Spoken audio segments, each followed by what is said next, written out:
Latvijas valstī 107 gadi, un 107 izcils Latvijas personības, 107 izcili Latvijas cilvēki.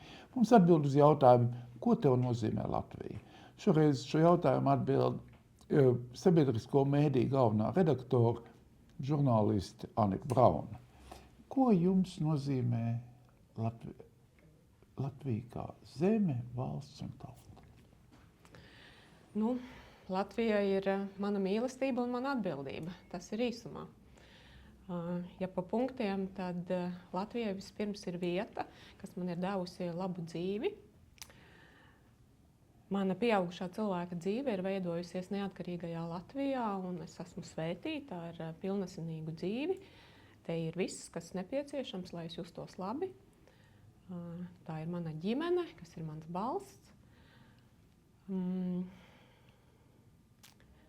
Te es esmu bijusi spējīga veidot veiksmīgu karjeru, kas nozīmē darīt darbu, kas man patīk, kuram ir kaut kāda jēga, kas man ir devis iespēju satikt daudz brīnišķīgu cilvēku, izcilu personību, un kas galu galā arī ļauj nopelnīt pietiekami daudz, lai būtu gana laba iztikšana. Šeit ir arī mani sociālie tīkli, ne virtuālā nozīmē, bet reālā nozīmē. Tie ir mani draugi, domu biedri, kas jebkuram cilvēkam ir nepieciešami, lai dzīvē justos labi. Visu šeit nosaukto droši vien, ka varētu dabūt arī kaut kur citur, taču tikai Latvija raisa jūtas, ko mēs saucam par mīlestību. Latvija ir manas lauku mājas, Latgalē, kas visvairāk no visām vietām ir manējā. Tās ir manas saknes, mana sirdsvieta, un to neviens nespēs aizstāt. Latvija ir arī latviešu valoda. Latvijai ir latviešu dziesmu un deju svētku kustība, kurai es esmu pievienojusies caur dejošanu, un kas nozīmē tādu pastāvīgu latvisku tradīciju izdzīvošanu caur deju kopā ar cilvēkiem, kuriem vēl šī tradīcija ir svarīga. Tas par tādu privāto jušanu, savukārt par profesionālo. Tur ir šī mana Latvija, mana atbildība. Es aizņemšos formulējumu no zemessargiem.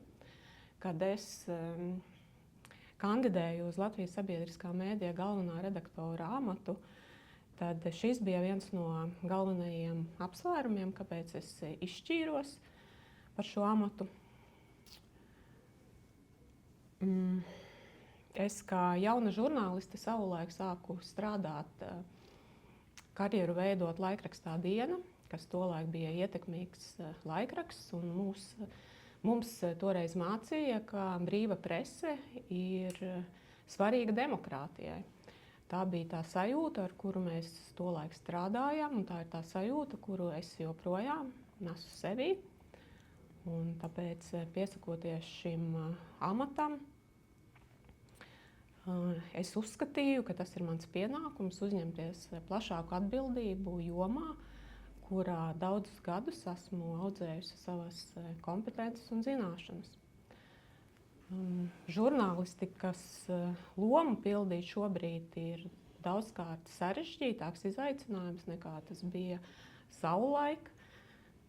Kādreiz mēdī bija tas galvenais kanāls, pa kuru tika izplatīta informācija. Šobrīd ir daudz dažādas sociālās tīklošanās platformas, kur jebkurš var brīvi izplatīt informāciju, kas ir labi, taču tā ir arī vide, kur izplatās daudz dezinformācijas, viltus ziņu, propaganda, ko mērķtiecīgi sēj Latvijai nedraudzīgu valstu režīmi.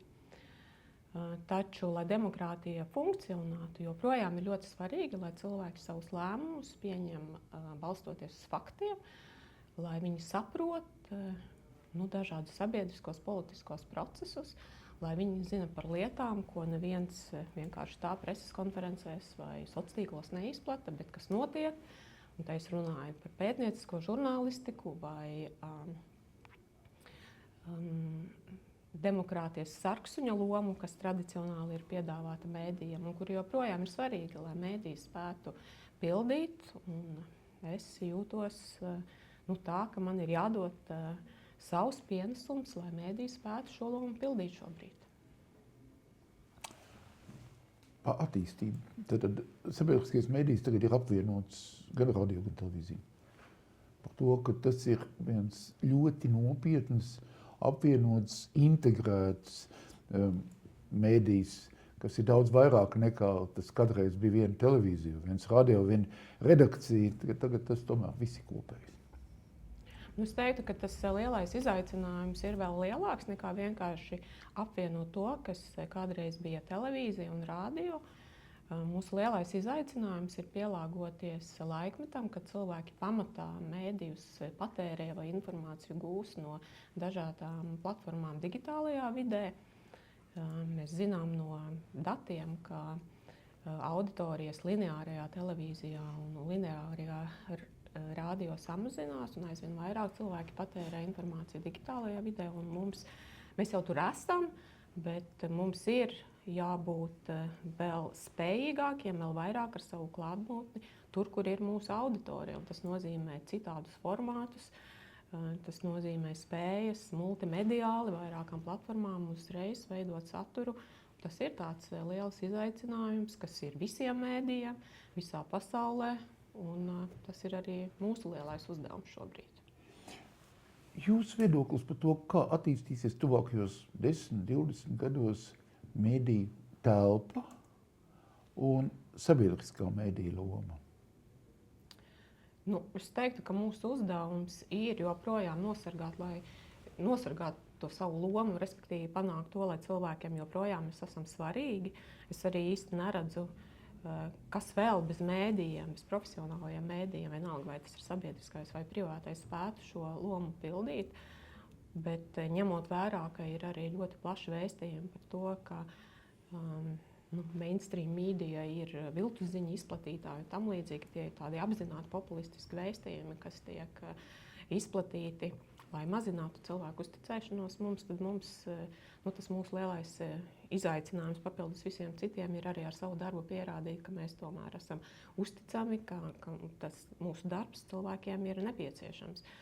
Un tas būs tāds tuvāko gadu lielais izaicinājums. Un es domāju, ka tie izaicinājumi kļūs aizvien sarežģītāki, ja jūs runājat par nākamajiem 10, 20 gadiem. Tas spiediens būs vēl lielāks. Auditorijas būs vēl fragmentētākas, respektīvi, ka iespēja ar kaut kādu vienu kanālu sasniegt iespējami plašas auditorijas, tas būs vēl grūtāk. Būs daudz dažādas vietas, kur šīs auditorijas dzīvos, un mūsu mēdīju, gan sabiedrisko, gan privāto lielais izaicinājums būs spēt piedāvāt pietiekami daudzveidīgu šīs auditorijas ļoti dažādajām interesēm, vajadzībām atbilstošu informāciju. Pēdējais jautājums. Latvijas sabiedrisko mēdīju loma ārēji, patiesībā arī iekšēji apdraudējuma apstākļos. Es domāju, vairāk šī gadījumā karu blakus, lielvalstu mēģinājums noslēgt separātus līgumus, neievērojot mazo valstu intereses, dažādas pašreizējās pasaules politiskās peripētijas, kas mazai valstī liek konsolidēties. Sabiedriskā mēdīja loma. Pirmkārt, ārpolitikā kopš Krievijas agresijas Ukrainā ir viena no mūsu prioritātēm. Es pirms tam strādāju Latvijas radio kā galvenā redaktore, un kopš 2022. gada tā ir stingri bijusi mana pamatprioritāte, ka šis ir mūsu svarīgākais uzdevums. Informēt gan par to, kā attīstās karš Ukrainā, gan arī starptautiskā politika, no kuras ir atkarīga arī mūsu kā Latvijas drošība. Mēs tam pievēršam milzīgu uzmanību savā saturā, bet tas vienlaikus arī ir tas, par ko es runāju. Mēs jau šobrīd esam hibrīda karā apstākļos, kas nozīmē informatīvus uzbrukumus, dažādus citus uzbrukumus, un mums ir jāspēj šajā informatīvajā karā ar pietiekami skaļu balsi stāstīt par reālām lietām, reālajiem procesiem, faktiem, kas mūsu dzīvē ir, lai cilvēkiem būtu tāds skaidrs orientieris, kā šajos trakajos laikos izdzīvot, kā norientēties, kā saprast, kas notiek un saglabāt skaidru saprātu. jūsu vēlējums savai tautai un valstī un zemē šajā 107. dzimšanas dienā? Latvija patiešām ir brīnišķīga vieta, kur dzīvot.